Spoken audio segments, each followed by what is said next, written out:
El invierno en Madrid había desatado su furia con una ventisca que golpeaba los ventanales del restaurante Lúmina, un santuario de opulencia enclavado en el corazón del barrio de Salamanca. Dentro, el mundo era un tapiz de luz dorada, susurros elegantes y el tintineo de copas de cristal cortado. Los comensales, envueltos en cachemir y seda, representaban el ápice del poder y la riqueza de la ciudad, un ecosistema cerrado donde el valor de un reloj de pulsera podía alimentar a una familia durante una década. El aire estaba impregnado de una mezcla de perfumes caros y los aromas de la alta cocina, creando una atmósfera tan densa y exclusiva como el terciopelo de los sillones. Cada detalle, desde la platería hasta los arreglos florales, era un testimonio silencioso de una riqueza inalcanzable para la mayoría. Un contraste brutal con el gélido caos que reinaba en las calles. En una mesa junto a la ventana, apartado del murmullo principal, se encontraba Javier, un hombre de 45 años, cuya presencia irradiaba un poder tranquilo y desolador. Vestía un traje de segna hecho a medida, de un gris tan oscuro que parecía absorber la luz a su alrededor. Una armadura perfecta para el imperio inmobiliario que había construido desde los cimientos. Sin embargo, su rostro era una contradicción. Sus facciones, aunque atractivas y marcadas por la disciplina, carecían de vida. Sus ojos, de un azul profundo, estaban fijos en el remolino de nieve del exterior, pero no veían nada. Sostenía una copa de vino de más de 1.000 euros la botella, pero no la bebía. Estaba físicamente presente en aquel templo del lujo, pero su alma vagaba por los pasillos calcinados de un recuerdo de infancia, un infierno personal que ni toda su fortuna había logrado extinguir. Moviéndose con una agilidad nerviosa entre las mesas, estaba Sofía.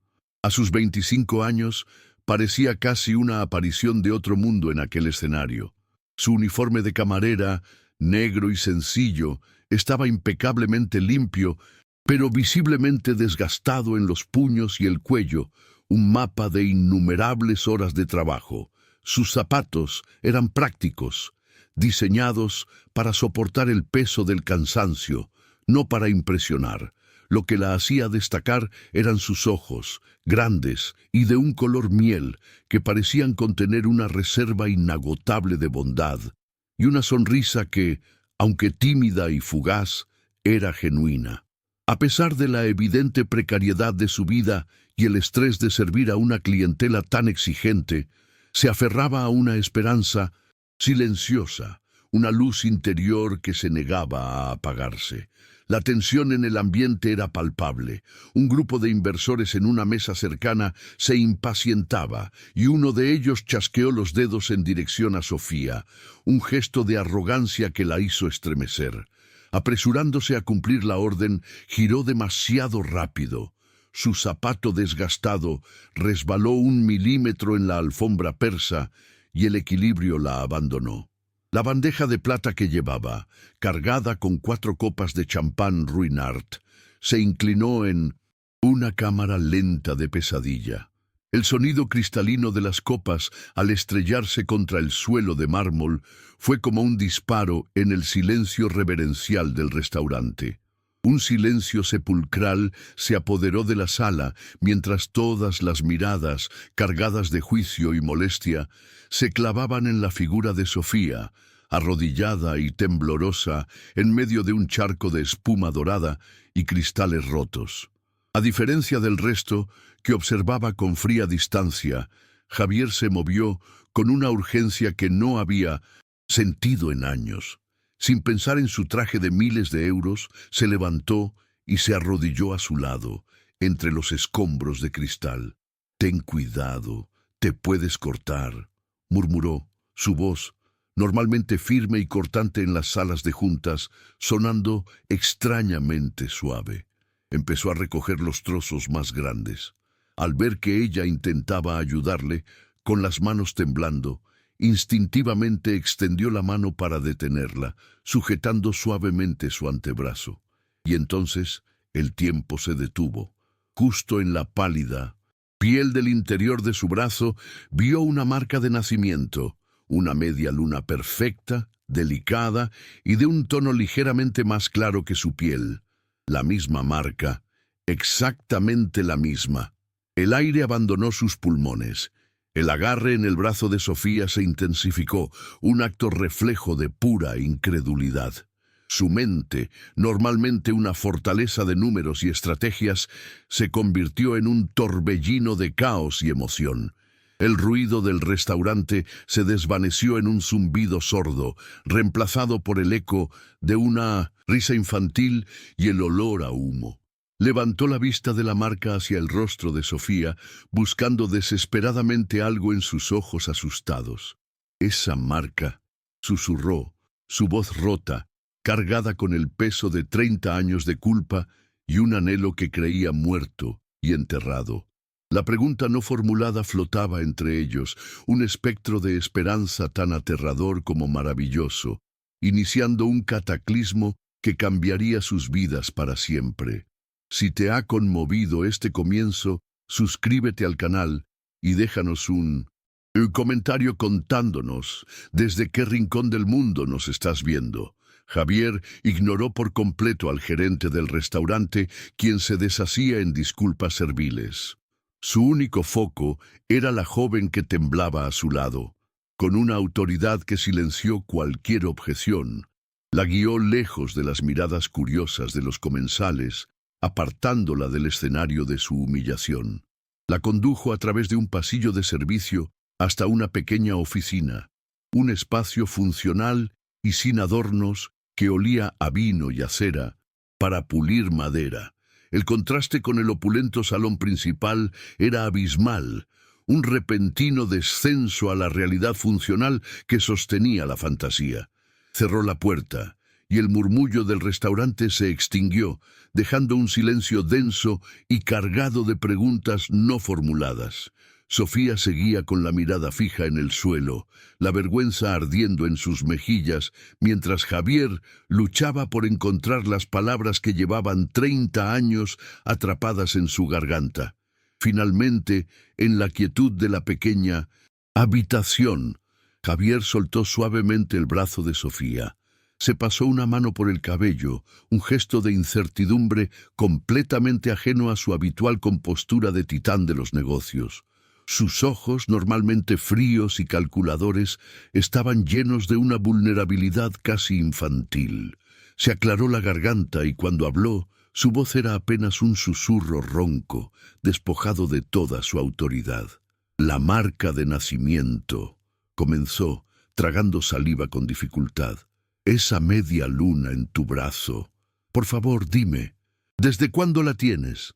La pregunta era directa, pero el tono estaba cargado de una súplica desesperada, como si la respuesta pudiera confirmar la existencia de un milagro o sentenciarlo de nuevo a su infierno privado. Sofía, todavía aturdida por la caída y la extraña intensidad de aquel hombre, levantó la vista, sus ojos miel encontrándose con la tormenta de los de él. «No lo sé, siempre», respondió con voz queda. «Desde que tengo memoria, ha estado ahí». Al ver la necesidad en la mirada de Javier, continuó, compartiendo fragmentos de una historia que raramente contaba. «Yo soy huérfana. Crecí en el orfanato de San Miguel, aquí en Madrid. No conocí a mis padres. Nunca supe nada de ellos». Describió la sensación de ser una más entre docenas de niños, la anónima rutina de los dormitorios fríos y los comedores ruidosos, una infancia definida más por la ausencia que por la presencia, donde cada pequeño gesto de afecto era un tesoro. Mientras hablaba, un recuerdo específico emergió, trayendo un destello de calor a su narración. Había una monja, la hermana Inés. Era la única la única que me hacía sentir especial, explicó, una sonrisa melancólica dibujándose en sus labios. Ella solía decirme que no estuviera triste por no tener una familia. Me decía que mi marca era un beso de la luna, una señal de que nunca estaba realmente sola. de que alguien, en algún lugar, me estaba cuidando. Esta pequeña anécdota, una pieza de mitología personal creada para consolar a una niña solitaria, golpeó a Javier con la fuerza de un rayo, porque su madre solía decirles exactamente lo mismo a él y a Luna sobre sus marcas idénticas. Impulsada por la escucha atenta y silenciosa de Javier, Sofía le confió más sobre su vida actual. Le habló de su diminuto apartamento en Lavapiés, un espacio de apenas 30 metros cuadrados, donde el frío del invierno se colaba por las viejas ventanas. Describió la agotadora rutina de trabajar en 2 empleos mal pagados solo para poder pagar el alquiler y las facturas, una batalla constante que dejaba poco espacio para soñar. Y sin embargo, soñaba. Con una voz que recuperaba un poco de su brillo, le confesó su mayor anhelo: abrir una pequeña cafetería, un lugar cálido y acogedor donde la gente pudiera sentirse como en casa, un refugio que ella nunca tuvo. Era un sueño modesto, pero para ella representaba un universo de independencia y calidez. Javier escuchaba cada palabra como si fuera una revelación sagrada. La historia de 1900. Sofía era una letanía de dificultades y carencias, la antítesis exacta de la vida de lujo y privilegio que su hermana debería haber tenido. Cada detalle sobre su lucha, su soledad y su inquebrantable esperanza era una daga que se clavaba más profundamente en su alma, avivando las brasas de una culpa que nunca se había enfriado. Una abrumadora sensación de responsabilidad lo inundó. Esta joven, que había enfrentado el mundo sola y con una dignidad asombrosa, era la encarnación de su mayor fracaso. Y en ese momento, una nueva y feroz determinación nació en él, la de reparar lo irreparable. Actuando con un impulso que trascendía toda lógica empresarial, le hizo una oferta. «Déjame ayudarte», dijo, su voz firme por primera vez. «Te daré el dinero para tu café, o un trabajo mejor, un apartamento, lo que necesites. Pídelo». Era una solución simple para un hombre acostumbrado a mover millones con una firma. Sin embargo, Sofía negó con la cabeza, su mirada clara y firme. «Le agradezco su amabilidad, señor, de verdad, pero no puedo aceptar. No soy un proyecto de caridad». Su rechazo, pronunciado con una dignidad tranquila, lo desarmó por completo. En un mundo donde todos querían algo de él, esta joven camarera, que no tenía nada, se negaba a aceptar su fortuna.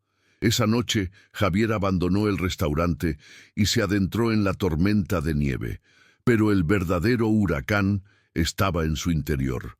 Mientras su Bentley se deslizaba silenciosamente por las calles desiertas de Madrid, su mente no estaba en las cifras del cierre trimestral ni en las negociaciones pendientes. Estaba atrapado en un torbellino de recuerdos, asaltado por fantasmas que el tiempo no había logrado erosionar. El olor acre del humo, el crepitar de la madera ardiendo, el sonido agudo y distante de las sirenas acercándose.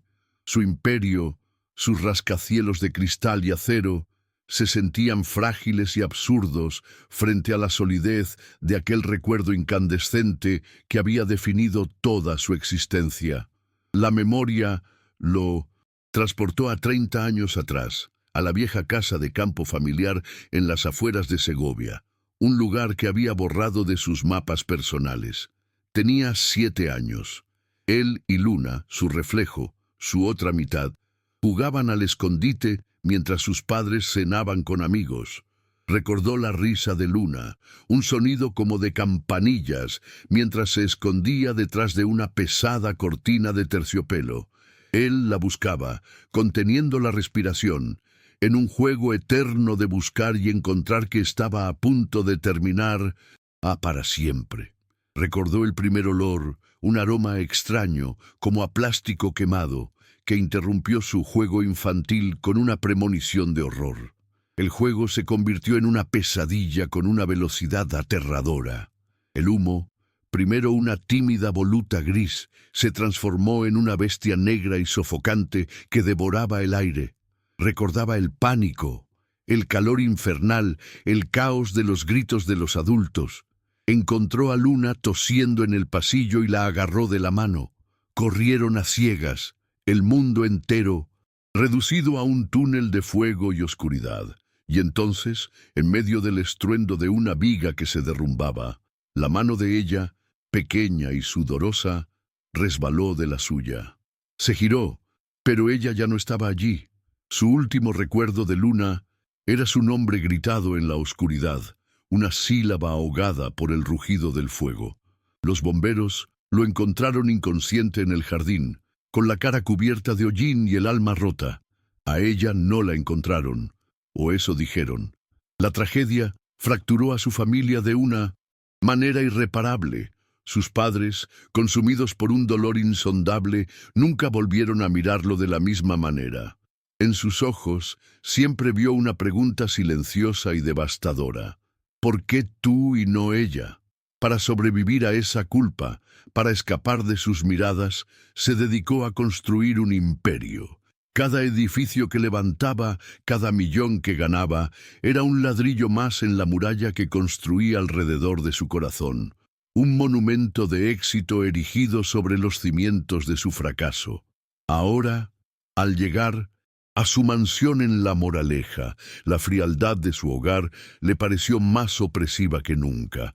Era una obra maestra del diseño minimalista, un espacio vasto de mármol blanco, cristal y acero, pero carente de cualquier calor humano. No había fotografías en las paredes, ni libros en las mesas, ni ningún objeto que delatara una vida personal. Era un mausoleo de lujo, un reflejo perfecto del vacío que habitaba en su interior. Se sirvió un whisky, pero el licor no tenía sabor. Por primera vez en décadas, la muralla que había construido se estaba resquebrajando, y no sabía si lo que había al otro lado era la redención o la aniquilación total. La duda lo torturaba. Era Sofía una respuesta a 30 años de plegarias silenciosas, una segunda oportunidad enviada por un destino compasivo, o era simplemente el producto de su propia mente atormentada, un espejismo creado por la desesperación y la soledad. La esperanza era una droga peligrosa, adictiva y potencialmente letal. Aferrarse a ella significaba arriesgarse a una caída mucho más profunda que el dolor crónico al que se había acostumbrado. Si se equivocaba, si todo era una coincidencia cruel, el descubrimiento de la verdad no solo reabriría la vieja herida, sino que la infectaría con una nueva desesperanza que esta vez sí lo destruiría por completo. Incapaz de soportar la incertidumbre, decidió que no podía dejarlo en manos del azar. Al día siguiente, en lugar de enviar a un chofer o a un asistente, fue él mismo. Averiguó el horario de Sofía y la esperó a la salida de su turno, de pie en la acera nevada, sintiéndose extrañamente adolescente y nervioso.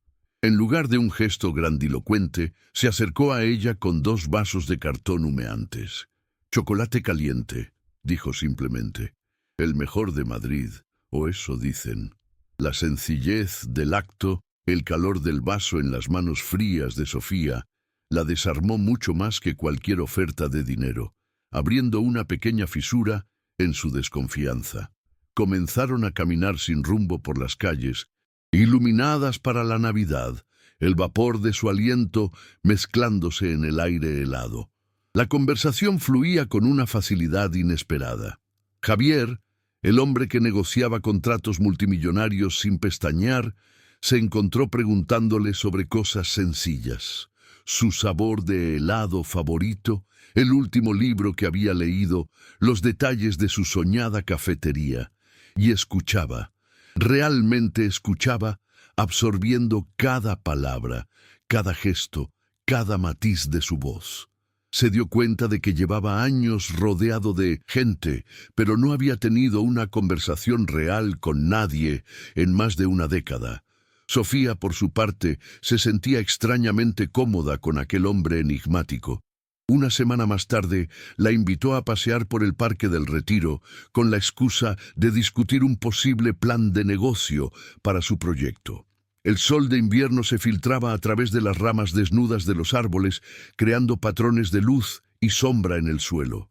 Mientras caminaban junto al estanque helado, observando a los patos, algo extraordinario sucedió. Sofía hizo un comentario ingenioso sobre un cisne particularmente arrogante, y Javier soltó una carcajada. No fue una risa forzada o social, sino una carcajada genuina, profunda, que brotó desde un lugar que creía muerto. El sonido lo sorprendió a él tanto como a ella, un eco de un Javier que había dejado atrás en las ruinas de una casa incendiada. Cada encuentro revelaba nuevas y dolorosas similitudes. Observaba la forma en que ella inclinaba la cabeza hacia un lado, cuando estaba intrigada, un gesto idéntico al de Luna. Notó cómo se mordía ligeramente el labio inferior cuando se concentraba en algo, una manía que él recordaba con una claridad que le partía el alma. No eran pruebas, no eran evidencias, pero eran como fragmentos de un espejo roto que, al juntarse, empezaban a reflejar un rostro familiar. Eran pequeños fantasmas de gestos, ecos de una biología compartida que resonaban en lo más profundo de su ser, haciendo que la esperanza imposible pareciera cada vez más real. Poco a poco, Javier comenzó a bajar sus defensas. No le habló del incendio ni de Luna, pero sí le confesó la profunda sensación de vacío que lo embargaba. Le habló del peso de su éxito, de cómo cada logro se sentía hueco, de la soledad que se sentía en la cima de su imperio. Habló con una honestidad cruda que nunca había mostrado a nadie, ni siquiera a sus terapeutas. Sofía no ofreció soluciones ni clichés. Simplemente escuchó con una empatía innata, su presencia silenciosa y comprensiva convirtiéndose en un bálsamo para heridas que él ni siquiera sabía que seguían sangrando.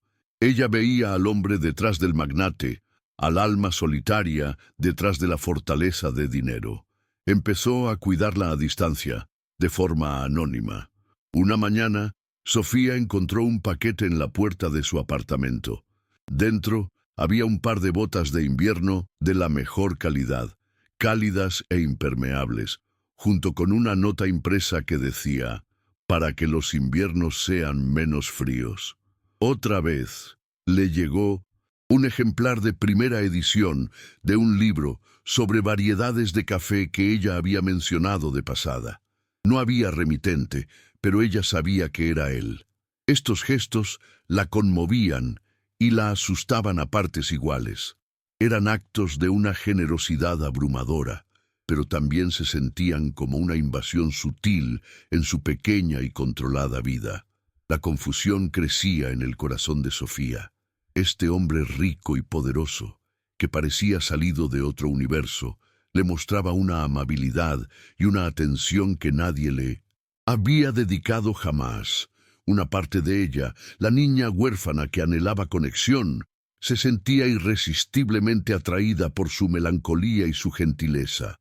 Pero otra parte, la mujer que había aprendido a sobrevivir a base de desconfianza, estaba en alerta máxima.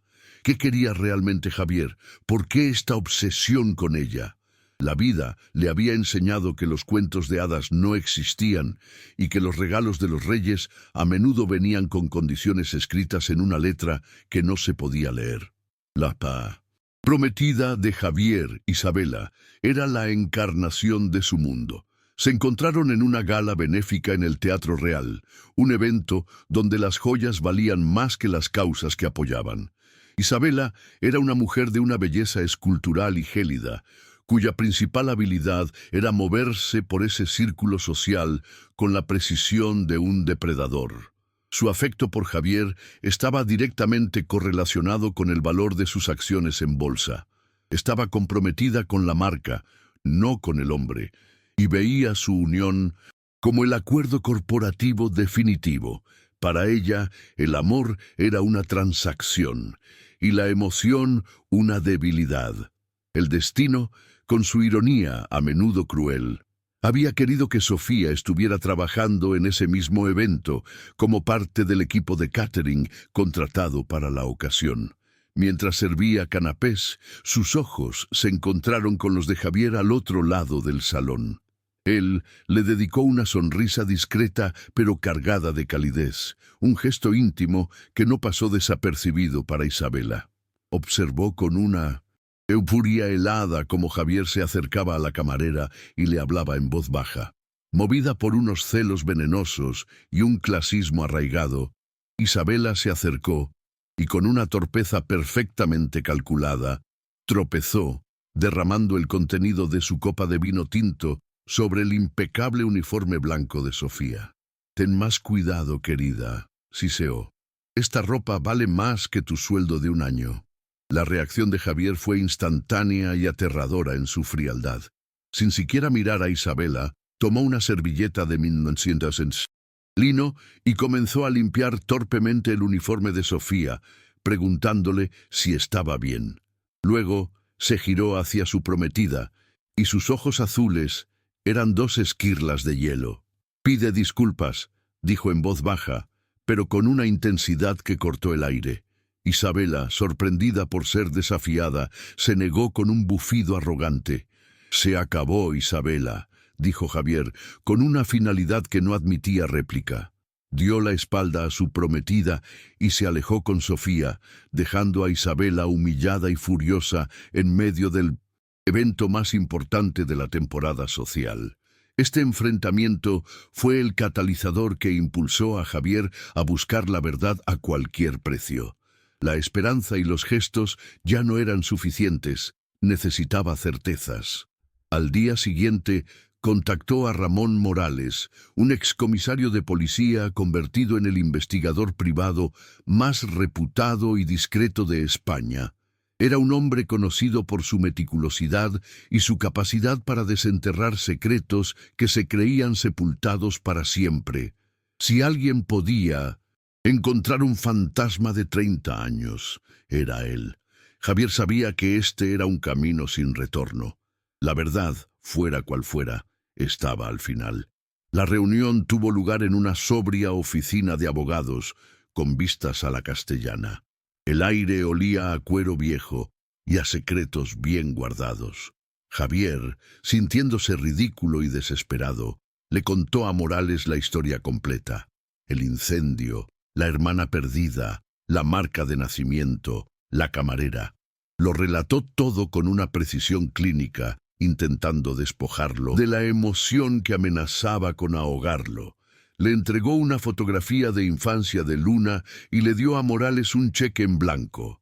«Encuentre cada detalle de su vida, desde el primer día», ordenó. «Quiero saberlo todo, no repare en gastos». Morales comenzó su investigación con una eficiencia silenciosa. Empezó por los archivos del orfanato de San Miguel, revisando legajos polvorientos y entrevistando a monjas jubiladas. Luego se trasladó a los registros municipales, buscando informes de incendios, admisiones hospitalarias y registros de niños no identificados de la época. Su trabajo era como el de un arqueólogo, excavando cuidadosamente las capas del tiempo. No era ostensible, pero su presencia se sentía. Un hombre de aspecto anónimo hacía preguntas en el barrio de Sofía, en la cafetería donde desayunaba. Un escalofrío de paranoia comenzó a recorrer la espalda de Sofía. Se sentía observada, analizada. Incapaz de soportar más la ansiedad, Sofía decidió confrontar a Javier. Lo citó en un pequeño parque cerca de su apartamento, un territorio neutral. Con una valentía que le costó reunir, le preguntó directamente: «¿Por qué me siento vigilada, Javier? ¿Por qué tu amabilidad a veces parece un interrogatorio?»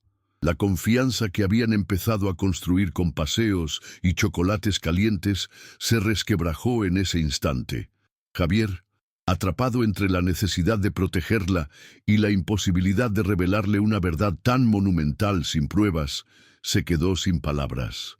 Su silencio fue una respuesta en sí misma, una confirmación de los miedos de ella, abriendo un abismo de duda y dolor entre ellos. Pasaron 2 semanas de un silencio tenso y doloroso. La brecha entre Javier y Sofía parecía insalvable, una herida abierta de desconfianza. Javier se sumergió en el trabajo, un refugio familiar para su angustia, mientras esperaba con una ansiedad que le corroía por dentro. Cada vez que sonaba su teléfono, su corazón daba un vuelco. Finalmente, una tarde gris y lluviosa, el nombre de Pincentos Duldes Morales apareció en la pantalla. Javier contestó con manos temblorosas, encerrándose en su despacho con vistas a una Madrid ahogada en la lluvia. La voz del investigador era tranquila, metódica, pero las palabras que pronunció fueron un terremoto. La hemos encontrado, señor Velasco. O para ser más precisos, encontré el inicio de su rastro. Es complicado, pero creo que no hay duda. Morales le explicó su hallazgo. En los archivos de un pequeño hospital rural, a 50 kilómetros del lugar del incendio, había encontrado un registro de admisión de la misma noche de la tragedia. Se trataba de una recién nacida no identificada, encontrada en la carretera por una mujer envuelta en una manta chamuscada. La bebé sufría de inhalación de humo, pero milagrosamente estaba ilesa. La única descripción en el informe, además de su estado de salud, era una nota escrita a mano por la enfermera de turno.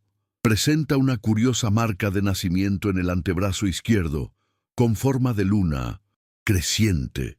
El corazón de Javier martilleaba contra sus costillas tan fuerte que temía que se le rompiera. Era ella. Tenía que ser ella. Colgó el teléfono en un estado de trance. El mundo a su alrededor se había vuelto borroso, un zumbido indistinto. Solo existía una certeza abrumadora. Tenía que ver a Sofía, tenía que decírselo. Con una urgencia que rayaba en la desesperación, la llamó. Su voz, cuando ella contestó con cautela, era apenas un hilo. «Sofía, por favor, necesito verte. Es más importante que te diré en mi vida. Ven a mi casa, te enviaré un coche». No aceptó un no por respuesta. Su tono no era de arrogancia, sino de una súplica tan desnuda y vulnerable que ella, a pesar de su miedo y su desconfianza, no pudo negarse. Sintió en la intensidad de su voz que habían llegado a un punto de inflexión definitivo. El viaje en el sedán de lujo fue un tormento para ambos. Javier, en su mansión, caminaba de un lado a otro en la biblioteca de su familia, un lugar que no había pisado en años. El aire olía a cuero viejo, a papel y a recuerdos. Se sentía como un impostor en su propia historia. Sofía, en el asiento trasero del coche, observaba las calles de Madrid pasar como un borrón. Su mente era un caos de preguntas y temores. ¿Qué podía ser tan importante? ¿Qué quería este hombre que había irrumpido en su vida como un huracán, trayendo consigo tanta amabilidad como confusión? Sentía que estaba siendo conducida hacia su destino o hacia un desengaño del que quizás nunca se recuperaría. Finalmente, el coche se detuvo frente a una imponente verja de hierro forjado. La mansión de Javier no era un hogar, era una declaración de poder, una fortaleza diseñada para mantener el mundo a distancia. Sofía se sintió pequeña e intimidada, mientras el mayordomo la guiaba por pasillos silenciosos y enormes, decorados con un gusto impecable pero impersonal. La condujo hasta una puerta de roble macizo y la abrió, revelando una vasta biblioteca de 2 pisos. Las paredes estaban cubiertas de libros encuadernados en piel, y en el centro, de pie junto a una chimenea apagada, estaba Javier. No parecía un magnate, sino un hombre a punto de enfrentarse a un pelotón de fusilamiento. La habitación estaba sumida en una penumbra solemne, solo rota por la luz gris que se filtraba por los altos ventanales. El único sonido era el tic-tac de un antiguo reloj de pie, cada segundo cayendo como una gota de plomo en el silencio. Javier no la saludó, simplemente la miró, llenos de una mezcla de terror y esperanza. Sobre una gran mesa de caoba en el centro de la sala había una única carpeta de cuero y una pequeña caja de madera. Eran objetos sencillos, pero en la atmósfera cargada de la habitación parecían tener el peso de un artefacto sagrado. Sofía se detuvo a unos metros de él, abrazándose a sí misma, esperando el veredicto. Javier tragó saliva, el sonido resonando en la quietud. «Gracias por venir», dijo, su voz ronca. «Sé que tienes motivos para desconfiar de mí. Te pido que, solo por unos minutos, me escuches. No como el hombre que has conocido, sino como alguien que ha estado guardando una historia durante mucho tiempo». Hizo un gesto hacia una de las butacas de cuero frente a la chimenea. «Por favor, siéntate». Su cortesía era formal, casi ritual, como si estuviera a punto de oficiar una ceremonia extraña y dolorosa. Sofía obedeció en silencio, su corazón latiendo con una fuerza que le dolía en el pecho. Él no se sentó. Permaneció de pie, como un fantasma en su propia casa, y comenzó a hablar, no sobre ella, sino sobre él. Su voz era baja, casi un murmullo, mientras retrocedía en el tiempo. Cuando yo era niño, el mundo no era vacío, no estaba solo. Yo tenía una hermana gemela, se llamaba Luna. Al pronunciar el nombre, su voz se quebró por un instante, una grieta en la armadura que había llevado durante 30 años. Sofía lo escuchaba, su confusión inicial dando paso a una extraña sensación de familiaridad, como si estuviera escuchando un cuento que ya conocía en algún rincón olvidado de su alma. «Éramos idénticos en casi todo», continuó Javier, una sonrisa fugaz y llena de dolor cruzando su rostro. «Mismo cabello, mismos ojos, pero teníamos una cosa que nos hacía especiales, nuestro secreto. Ambos nacimos con una marca en el brazo izquierdo, una pequeña media luna. Nuestra madre solía decir que éramos los hijos de la luna, que nos había besado antes de enviarnos al mundo». El eco de las palabras de la hermana Inés resonó en la mente de Sofía, un escalofrío recorriéndola de pies a cabeza. El beso de la luna. La coincidencia era tan precisa, tan imposible, que el aire se le atascó en los pulmones. Javier describió su infancia con una claridad vívida y dolorosa. Habló de veranos interminables en la casa de campo, de construir fortalezas en el bosque, de nadar en el río hasta que sus labios se ponían azules. Describió a Luna no como un recuerdo borroso, sino como una presencia vibrante, valiente, terca, con una risa que podía llenar cualquier habitación. Ella era mi otra mitad, no en un sentido poético, sino literal. A veces no necesitábamos hablar para saber lo que el otro pensaba. Éramos dos partes de un mismo todo. El mundo tenía sentido porque ella estaba en él. Era un lugar brillante, lleno de color. Mientras hablaba, caminaba lentamente por la biblioteca, tocando los lomos de los libros como si buscara un ancla en el presente. Pintó un cuadro de una felicidad tan perfecta que parecía destinada a romperse. Habló de su 7º cumpleaños, de una fiesta con un pastel enorme y 2 bicicletas nuevas. Fue el último día feliz. Recordaba cada detalle, el sabor del merengue, el sol en su cara, la mano de Luna apretando la suya mientras abrían sus regalos juntos. La nostalgia en su voz era tan palpable que Sofía sintió ganas de llorar por aquel niño que no conocía y por la felicidad que había perdido. Entonces, el tono de Javier cambió. La calidez desapareció, reemplazada por un frío que parecía emanar de las profundidades de su ser. Se detuvo frente a la ventana, dándole la espalda a Sofía, como si no pudiera soportar mirarla mientras contaba la siguiente parte. Y entonces, una noche, todo ese color se convirtió en cenizas. Hubo un incendio en la casa de campo, un cortocircuito, un accidente estúpido. Pero el fuego no distingue, no le importa la felicidad que destruye. Su voz era ahora monótona, desprovista de emoción, El relato de un testigo que ha revivido una escena de 1900 horror tantas veces que se ha vuelto insensible. Recuerdo el humo, el calor, el pánico. Continuó, sus nudillos blancos mientras se aferraba al marco de la ventana. Recuerdo encontrarla y tomar su mano. Intenté sacarla de allí. Corrimos por un pasillo que se estaba derrumbando. Estaba tan oscuro. Hizo una pausa, luchando por respirar.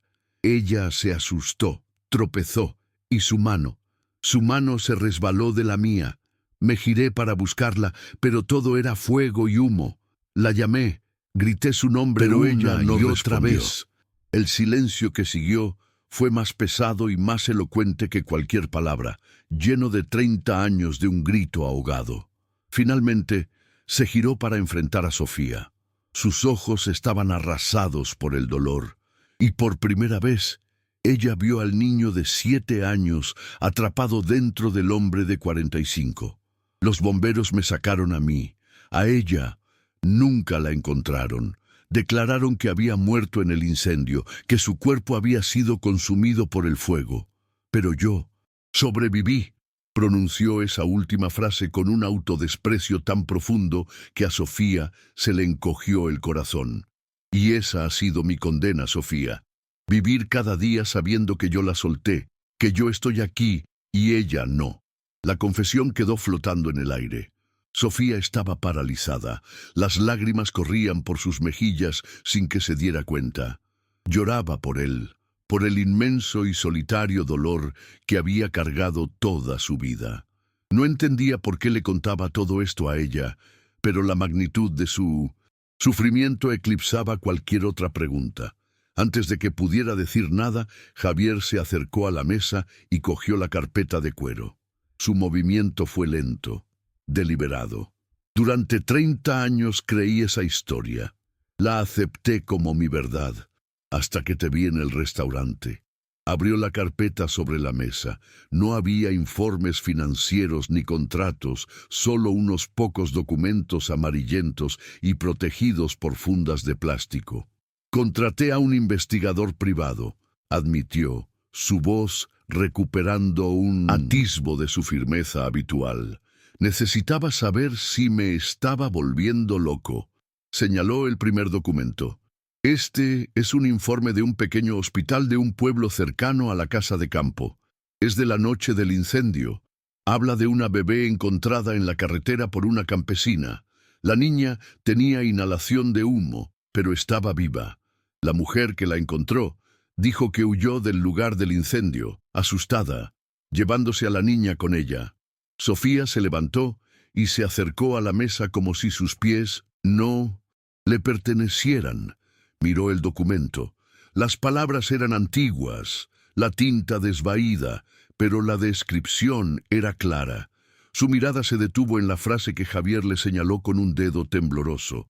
La bebé no tiene identificación, pero presenta una marca de nacimiento distintiva en el antebrazo izquierdo, una media luna. Sofía sintió que el suelo se abría bajo sus pies. Miró su propio brazo, la marca que siempre había estado allí, y luego de nuevo al papel. Era imposible, era una locura, pero estaba escrito. La mujer que te encontró, continuó Javier, su voz guiándola a través de la niebla de su conmoción. Te crió como si fueras suya durante unos años. Vivía sola, no tenía familia. Cuando murió de una enfermedad, y al no haber papeles ni registro de tu existencia, los servicios sociales te llevaron al único lugar que podían, el orfanato de San Miguel. Cada palabra encajaba en su lugar con un chasquido terrible y perfecto, explicando los agujeros de su pasado, la razón por la que nunca hubo un rastro de su origen. No era una huérfana cualquiera, era una niña que había sido borrada del mundo. Necesitaba estar seguro, dijo Javier, su voz ahora más suave. Necesitaba una prueba irrefutable. Morales, mi investigador, consiguió una muestra de tu ADN de un vaso que usaste en la cafetería donde nos encontramos.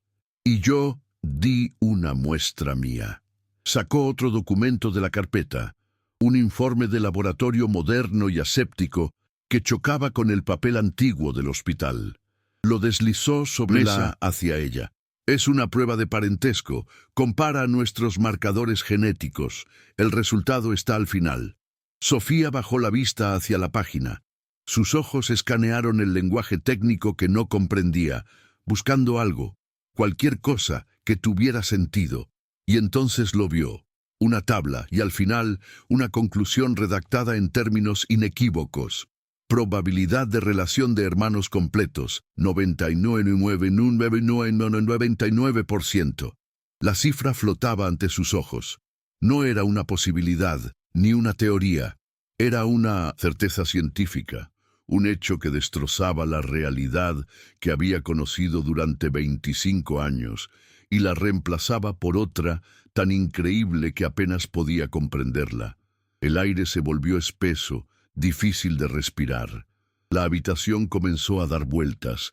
Se apoyó en la mesa para no caerse, su mente luchando por procesar la avalancha de información. Huérfana, incendio, hermana, luna. Las palabras rebotaban en su cráneo sin formar un pensamiento coherente. Javier la observaba. Su rostro, una máscara de ansiedad, dándole el espacio que necesitaba, dejando que el peso de la verdad se asentara. Sabía que este era el momento más frágil, el punto en el que todo podría reconstruirse o hacerse añicos para siempre. Finalmente, Javier cogió la pequeña caja de madera. La abrió con una reverencia casi religiosa. Dentro, sobre un lecho de terciopelo descolorido, había un puñado de fotografías de bordes dentados, los colores sepia del pasado. Sé que esto es demasiado. Las palabras y los papeles son fríos, dijo en voz baja, pero quizás esto te ayude a recordar. Con manos increíblemente cuidadosas, sacó una de las fotos y se la tendió. Esto es lo único que nos queda de ese tiempo. Sofía tomó la fotografía. Sus dedos temblaban tanto que casi se le cae. En la imagen, 2 niños de unos 5 o 6 años sonreían a la cámara, sentados en un columpio bajo un gran árbol. Eran casi idénticos. Un niño y una niña. Ambos con el pelo revuelto y una expresión de pura felicidad infantil. El niño era inconfundiblemente Javier, y la niña tenía sus mismos ojos, su misma sonrisa. Instintivamente, Sofía levantó la mano de la niña en la foto para verla más de cerca, y allí estaba, apenas visible pero inconfundible, una pequeña mancha más clara en su antebrazo, una media luna. Levantó la vista de la fotografía, sus ojos inundados en lágrimas, encontrándose con los de Javier. El mundo entero se redujo a ese instante, a esa conexión silenciosa a través del abismo del tiempo y la tragedia. Ya no veía a un empresario rico ni a un benefactor misterioso. Veía al niño de la foto, a su hermano, y en sus ojos él no veía a una camarera desconocida, sino a la niña cuya mano había soltado en la oscuridad, de vuelta a él por un milagro que no merecía, pero que había anhelado cada segundo de su vida. «Sofía», susurró Javier, su voz quebrada por la emoción contenida durante 3 décadas. «Tu nombre no es Sofía. La mujer que te encontró debió dártelo, pero no es tu nombre». Se acercó un paso más, su corazón latiendo al unísono con el de ella. El momento de la verdad final había llegado, la culminación de toda una vida de búsqueda y de dolor. Levantó una mano temblorosa, como si quisiera tocar su rostro pero no se atreviera. Y entonces pronunció las palabras que lo cambiarían todo. Las palabras que reescribirían el pasado y forjarían un nuevo futuro. Las dijo con una mezcla de certeza, incredulidad y un amor que había sobrevivido al fuego y al tiempo. «Esta eres tú», dijo, su dedo señalando suavemente a la niña de la fotografía. «Y él soy yo». Hizo una pausa, tomando una respiración profunda y temblorosa, reuniendo todas sus fuerzas para decir la verdad más importante de su vida. «Tú eres Luna, mi hermana, y has vuelto a casa». La declaración quedó suspendida en el aire, vibrando con una energía casi sobrenatural. Luna, El nombre la golpeó como una ola, un sonido a la vez extraño y profundamente familiar. Un sollozo se escapó de sus labios. Un sonido de pura conmoción y dolor y alivio. La fotografía cayó de sus dedos sobre la alfombra. Su mente era un torbellino. 25 años de soledad, de sentirse a la deriva en el mundo, sin raíces, sin historia. Toda su vida había sido una pregunta sin respuesta, y de repente la respuesta estaba frente a ella, con los ojos llenos de lágrimas. No podía ser verdad, tenía que ser un sueño cruel y elaborado. Miró a su alrededor, a la biblioteca, a los libros, a la cara de Javier, susurró. No, la negación como primer instinto de supervivencia. No puede ser.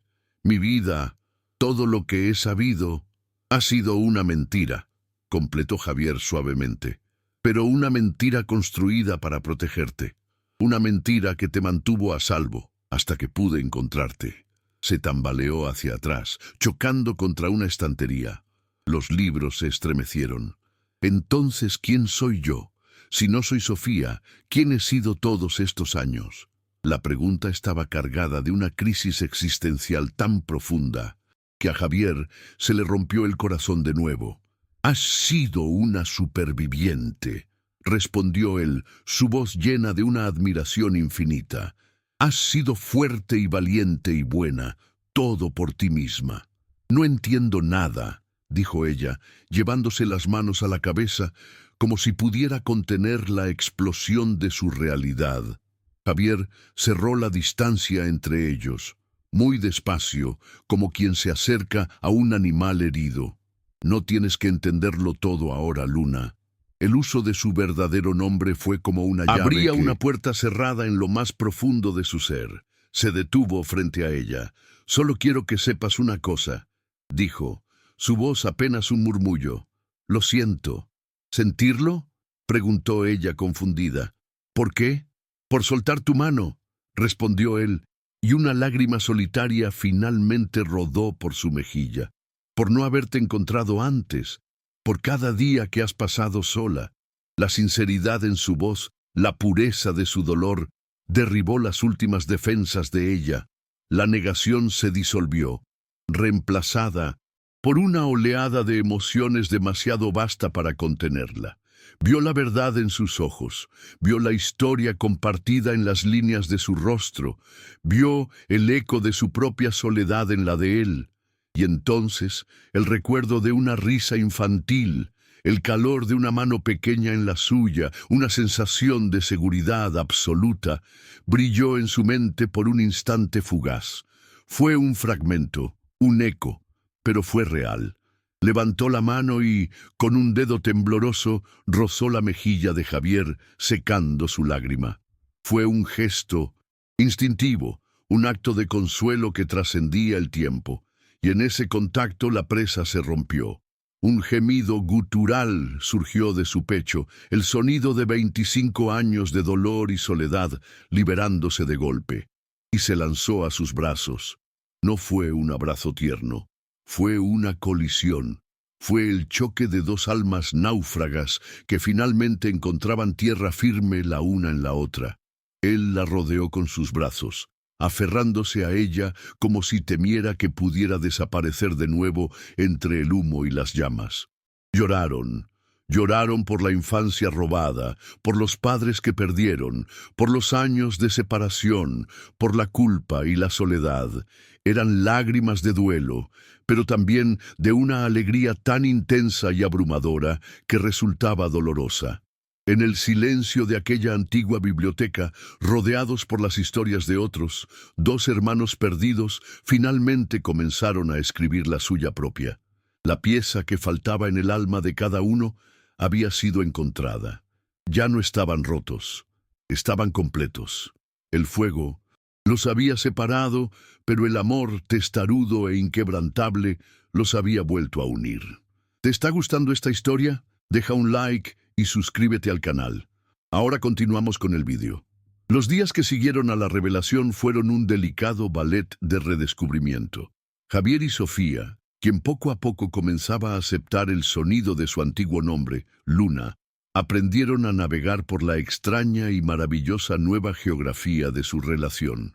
Pasaban horas en la biblioteca, simplemente hablando. Él le contaba historias de su infancia, anécdotas triviales que para ella eran tesoros invaluables, piezas de un rompecabezas que completaban la imagen de la niña que fue.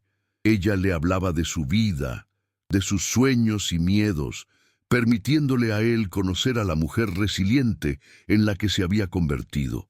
Eran dos extraños, con el vínculo más profundo posible, y cada conversación, cada silencio compartido, era un paso más para cerrar el abismo de 30 años que los había separado.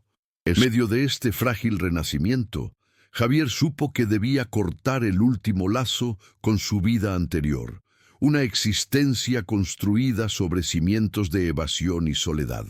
Llamó a Isabela. La conversación fue breve, carente de la furia o el drama que ella podría haber esperado. Con una calma que no había poseído antes, le informó que su compromiso estaba roto, de forma definitiva e innegociable. No le dio explicaciones sobre Luna, simplemente declaró que él había cambiado y que sus caminos ya no eran compatibles. Fue una amputación limpia y necesaria de un pasado que ya no le pertenecía, un acto que afirmaba su lealtad a la nueva familia que acababa de recuperar. La reacción de Isabela fue exactamente como Javier había previsto, desprovista de cualquier atisbo de dolor emocional. No hubo lágrimas ni preguntas sobre su bienestar. En su lugar hubo una furia helada y calculadora. Su primera preocupación fue el acuerdo prenupcial, el reparto de bienes, el impacto en su estatus social.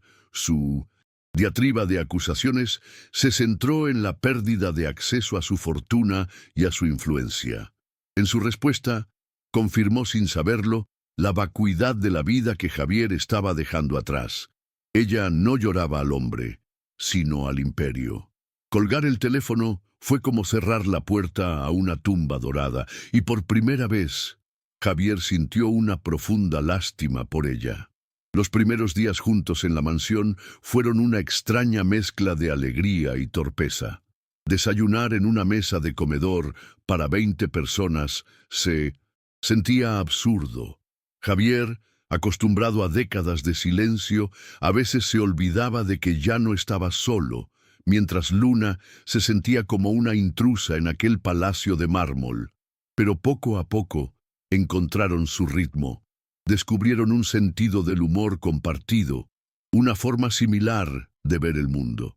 Luna comenzó a dejar sus cosas por la casa, un libro aquí, una taza de té allá, pequeños actos de apropiación que lentamente comenzaron a convertir la fría mansión en un hogar, llenando los espacios vacíos con el calor de la vida.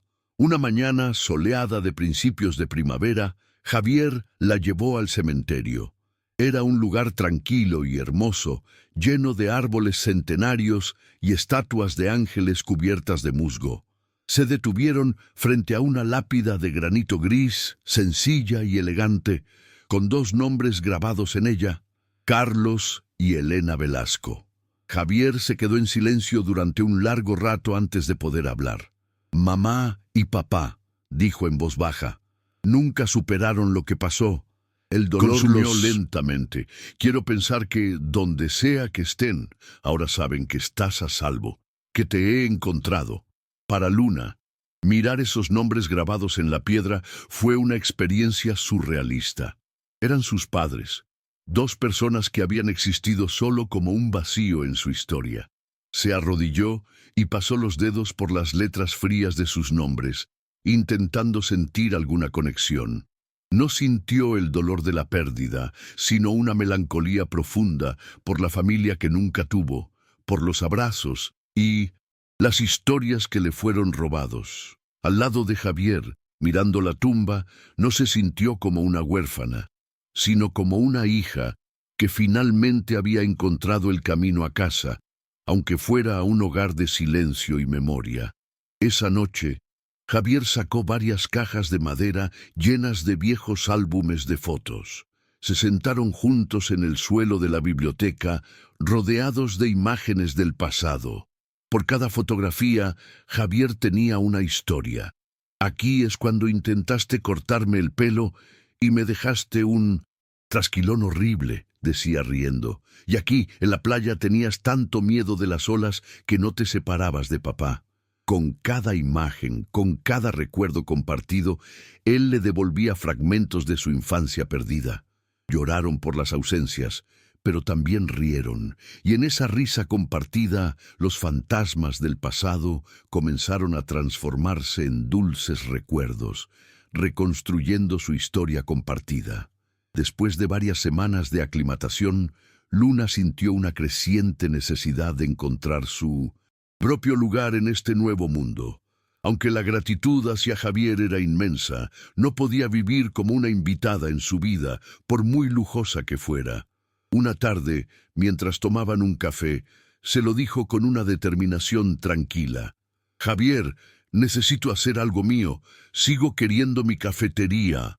La idea, que antes era un sueño de supervivencia, se había convertido ahora en una necesidad de identidad, una forma de demostrarse a sí misma y al mundo que era más que una hermana perdida y recuperada. La primera reacción de Javier fue la de un protector. «No tienes que trabajar nunca más, Luna. Te daré el dinero, compra la que quieras». Pero al ver la expresión en el rostro de ella, comprendió de inmediato su error. Ella no quería un regalo, quería un logro.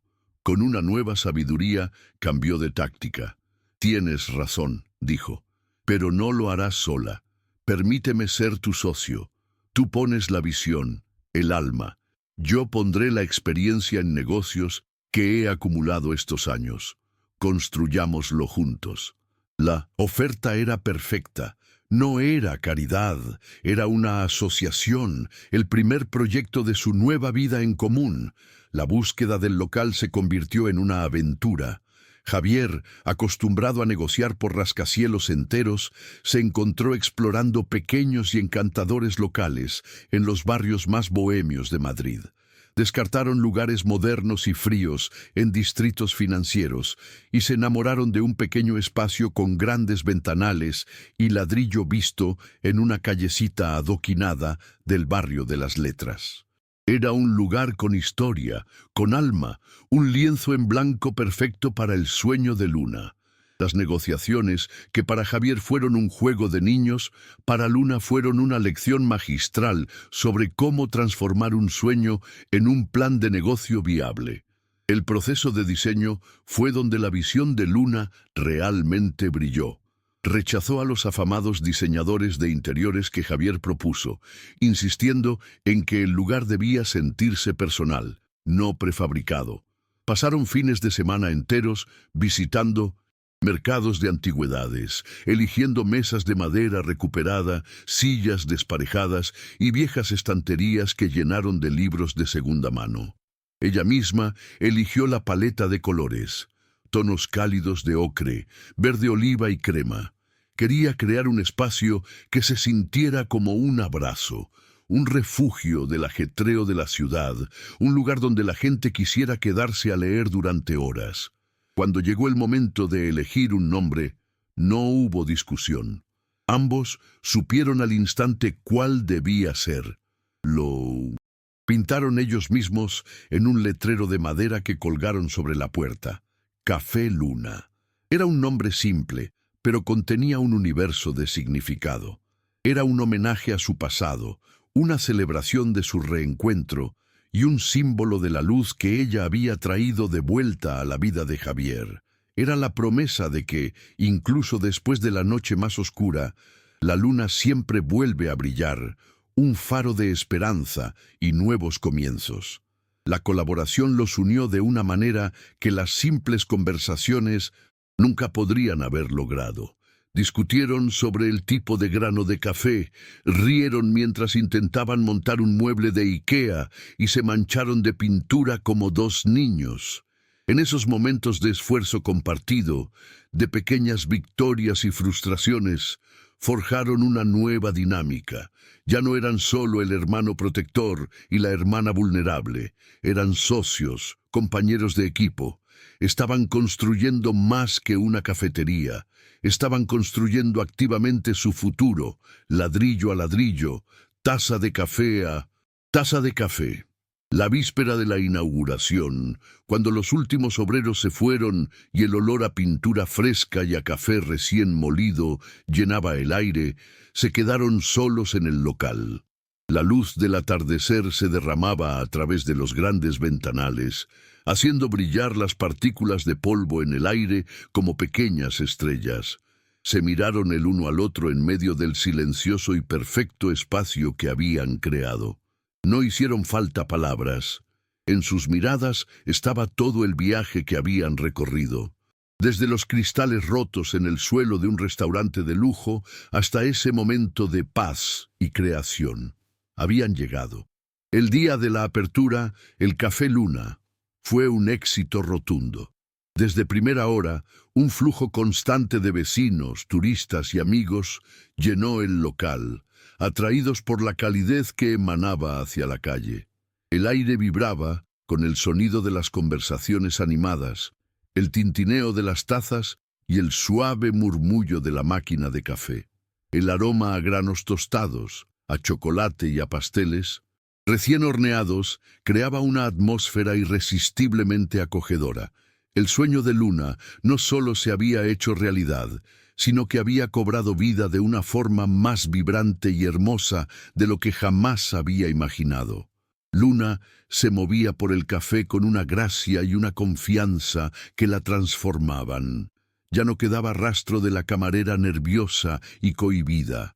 Con una sonrisa radiante, saludaba a los clientes por su nombre, recomendaba su mezcla de café especial y se aseguraba de que todos se sintieran bienvenidos. Su alegría era contagiosa y el café se impregnaba de su espíritu. Era la reina de su pequeño reino, un universo que ella misma había soñado y construido, y en sus ojos brillaba el orgullo de quien ha encontrado su verdadero lugar en el mundo. Javier observaba todo desde una mesa discreta en un rincón. No vestía sus habituales trajes de poder, sino un simple jersey de lana, pareciendo más un profesor universitario que un magnate inmobiliario. En su rostro había una expresión de serenidad y orgullo tan profundos que parecía haber rejuvenecido 10 años. Observaba a su hermana, no con la culpa de un superviviente, sino con el amor puro de un hermano mayor. En un momento, al ver a una joven camarera abrumada por los pedidos, se levantó instintivamente y la ayudó a llevar una bandeja, un gesto impensable para el viejo Javier, pero natural para el hombre en el que se había convertido. Un viejo socio de negocios de Javier, que había acudido por curiosidad, se le acercó y le dio una palmada en la espalda. Javier, no sé qué demonios estás haciendo sirviendo mesas en una cafetería, pero tengo que decírtelo, dijo el hombre, escrutando su rostro. No te he visto esta expresión en la cara en 30 años. Desde antes, bueno, ya sabes, pareces feliz. El comentario, simple y directo, fue la confirmación externa de la revolución interna que había ocurrido en él. La felicidad no estaba en la cima de sus rascacielos, sino en el aroma a café y en la risa de su hermana. Al final de un largo y agotador día, cuando el último cliente se fue, Luna y Javier se sentaron juntos en una de las mesas, rodeados del agradable desorden de una jornada exitosa. Estaban exhaustos, pero sus rostros brillaban de satisfacción. Luna apoyó la cabeza en el hombro de su hermano, un gesto de comodidad y confianza que se había vuelto natural entre ellos. «Lo hicimos», susurró ella, su voz llena de una maravilla tranquila. «Realmente lo hicimos». Él le rodeó los hombros con un brazo, sintiendo una paz que ninguna transacción millonaria le había dado jamás. «Ellos estarían tan orgullosos de ti, Luna», dijo Javier en voz baja, mirando a su alrededor, al cálido y vibrante espacio. «Has creado vida aquí». Hizo una pausa, y luego añadió, con una honestidad que le brotaba del alma. «Durante años, Pensé que el dinero era una forma de medir el éxito, pero es solo papel. Ver esto, verte a ti, esto es real. Mi fortuna por fin tiene un propósito, y es asegurarme de que nunca más que llamar hogar. Su riqueza, antes una carga y un recordatorio de su soledad, se había convertido en una herramienta para construir la felicidad. Se quedaron así, en silencio, mientras la noche caía sobre Madrid. Las luces del Café Luna arrojaban un resplandor dorado sobre la calle adoquinada. Javier miró el reflejo de ambos en el cristal de la ventana. Ya no eran dos individuos marcados por la tragedia, una figura solitaria y una joven a la deriva. En el reflejo vio a una familia, un hombre y una mujer que habían atravesado el infierno y habían salido al otro lado, no ilesos, pero juntos. Y en esa imagen, en la calidez de su café, encontraron la resolución a una historia de pérdida y el inspirador comienzo de todo lo que estaba por venir. ¿Han hecho algún gesto de bondad que cambió una vida? Dejen un corazoncito si creen que el amor es más poderoso que cualquier riqueza. Suscríbanse para más historias de segundas oportunidades. Comenten, el amor no tiene precio. Si ustedes también creen en la bondad humana.